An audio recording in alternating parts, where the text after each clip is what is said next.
Hi, my name is Andrea Papenmeier, and today I will walk you through a joint research work from GESIS and the University of Duisburg-Essen, where we investigated natural language queries for product search. In recent years, voice interaction has gained attention, which you see, for example, in the rise of voice assistants such as Alexa or Siri. However, research indicates that those voice assistants lack fundamental conversational abilities. For example, context awareness and the ability to process open vocabularies. Even for small tasks in restricted contexts, such as online product search, current systems fail when it comes to natural language challenges such as synonyms, homonyms, and especially when it comes to vague language. Traditionally, systems such as search engines have required the user to adapt to the system. If a system is built based on keywords as input, if you input a complete sentence, it returns nonsense results. However, studies have shown that the most intuitive way to interact with a search system is indeed natural language. Young children who had not yet learned how to use a search system tend to use natural language as input, whereas older children who have already picked up how their parents interact with the search system would use keywords as input. So, in order to build better search systems, we have to understand how users interact with search systems in a natural way. We therefore focus on the use case of product search and designed a study to see, first, how do users formulate search queries in natural language with respect to vagueness, and secondly, do current product search systems support natural language, and if they do not, how can they be improved? We first analyzed the queries themselves and then compared the queries to retailer-generated content, user-generated content, and the facets of current product search systems. So we know that people adapt their interaction with the search system to what they believe the system is capable of processing. In order to investigate natural language in product search, which is not yet supported by product search engines, we had to take the people out of the context of online search.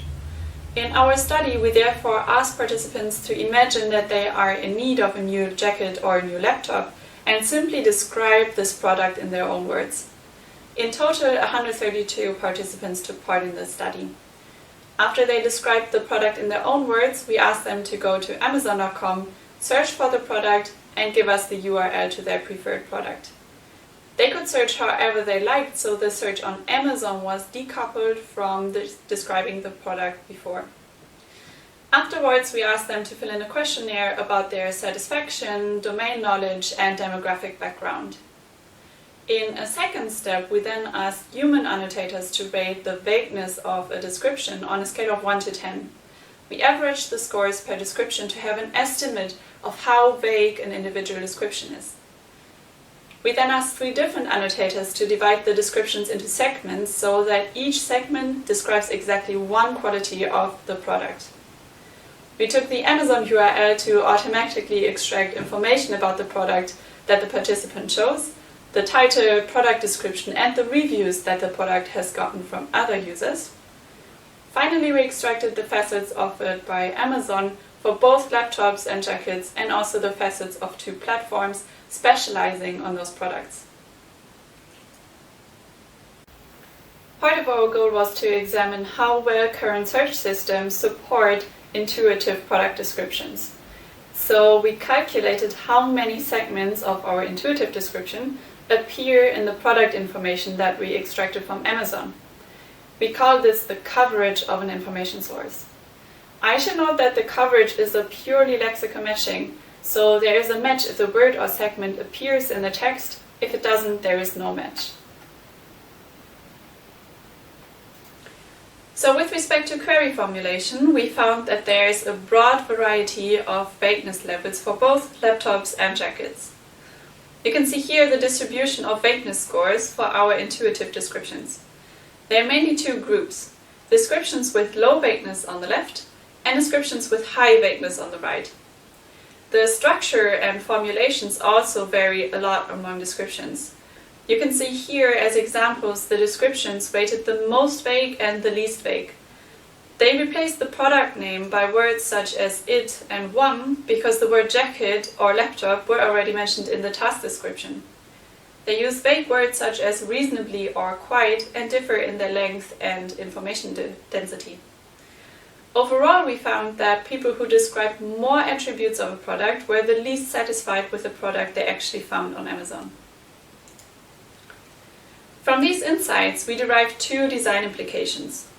First, it is important for a system to support both high and also low vagueness levels, because in our study, intuitive descriptions were either rather precise or pretty vague.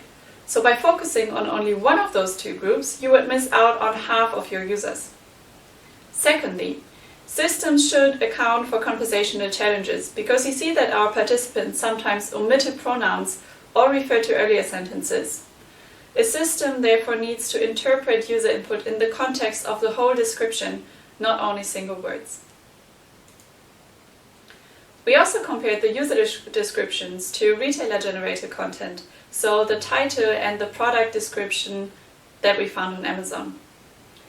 We found that only 18% of the segments were covered by the title and the description. This percentage, however, can be raised to 34% if we add user-generated content, so the reviews written by other users. If we take a closer look at the two vagueness groups, so low vagueness descriptions and high vagueness descriptions, we see that the highly vague descriptions are significantly lower covered by retailer-generated content than low vagueness descriptions. So the more precise the description is, the better it is matched by current search systems. This is great news for people who know exactly what they are looking for and have specific domain knowledge, but the other half of the users are badly represented by current systems. Now, if we add user-generated content to the matching, both groups are equally well covered. There is no significant difference in coverage percentage anymore. This brings us to our third design implication. Search systems should make use of available resources generated by users to improve the matching.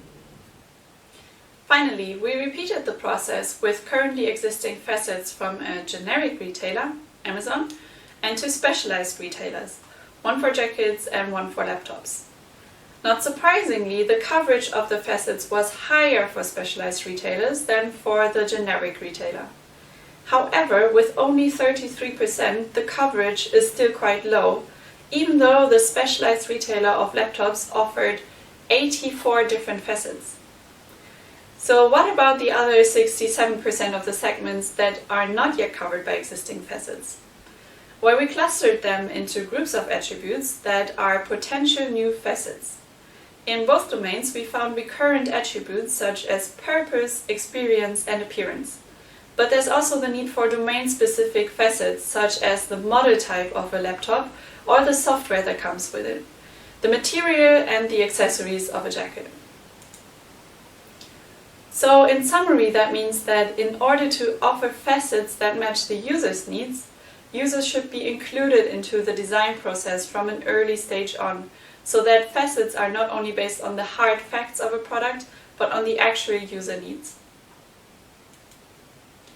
So what are the key insights of this study? First, current search systems do not account for natural language and therefore also not for intuitive interaction at the moment. Secondly, search systems should make more use of user-generated content to be able to fit the intuitive user language. And finally, facets offered by product search systems should rather be based on the actual user needs and not only on the hard facts of a product. With this takeaway message, I'd like to conclude my presentation and thank you for listening to my talk.